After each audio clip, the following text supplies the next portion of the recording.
Hi, this is Sharon Bornholt with the Louisville Gals Real Estate Blog, and I'm back here today with another issue of Makeover Monday, Baby Steps to Success. And today I wanted to talk about 5 reasons to love probate investing. Now, there are a lot of reasons to love probate investing. This is one of the niches where I like to say you can find the low-hanging fruit. Now, what do I mean by that?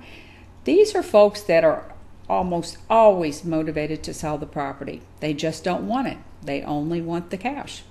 So I've put together a list of what I believe are the top 5 reasons that you should love probate investing.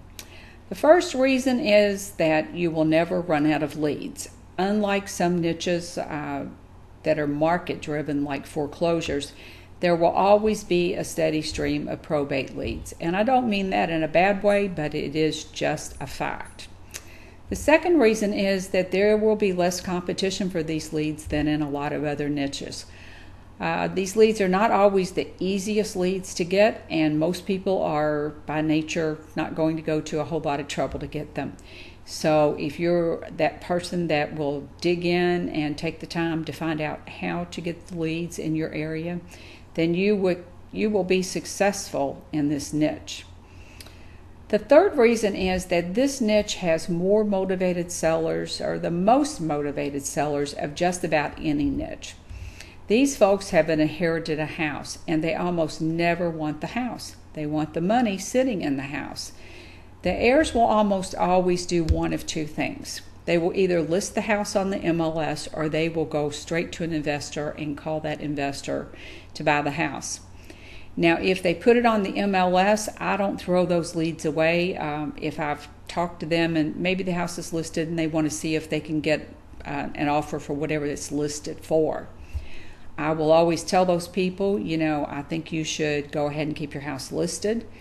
And if you don't mind, I'll keep you on my list and I'll be your plan B. If the house doesn't sell, then give me a call and we'll see what we can work out. And I have bought a number of houses this way. They would think that they could get a certain amount for the house, and when they didn't, 12 months, 18 months later, they would call me back and we would be able to come to an agreement. Now, the second scenario is the one that I usually find, and that is that the house needs a lot of work.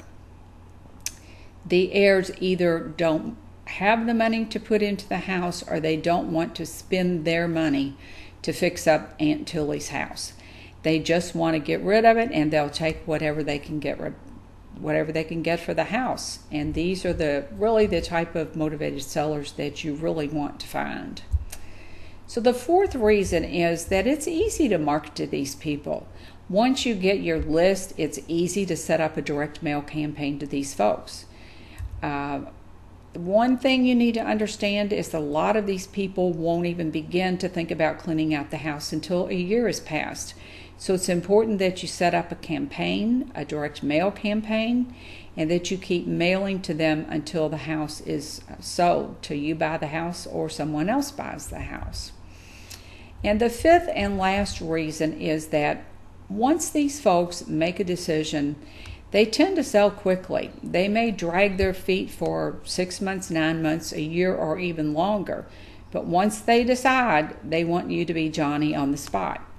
So if you intend to rehab the house, you need to have all of your financing in place and have all your ducks in a row, so to speak, for that procedure. If you are going to hold the house for a rental, or if you're just going to wholesale it, the same thing is true.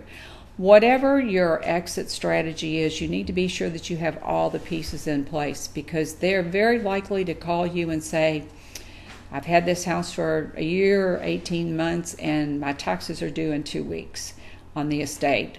And in that case, you need to be ready to move quickly. So that's it, the top 5 reasons why I love probate investing. Let me know what you think, and we'll be back next week with another episode of Makeover Monday, Baby Steps to Success. Thanks, and we'll see you then.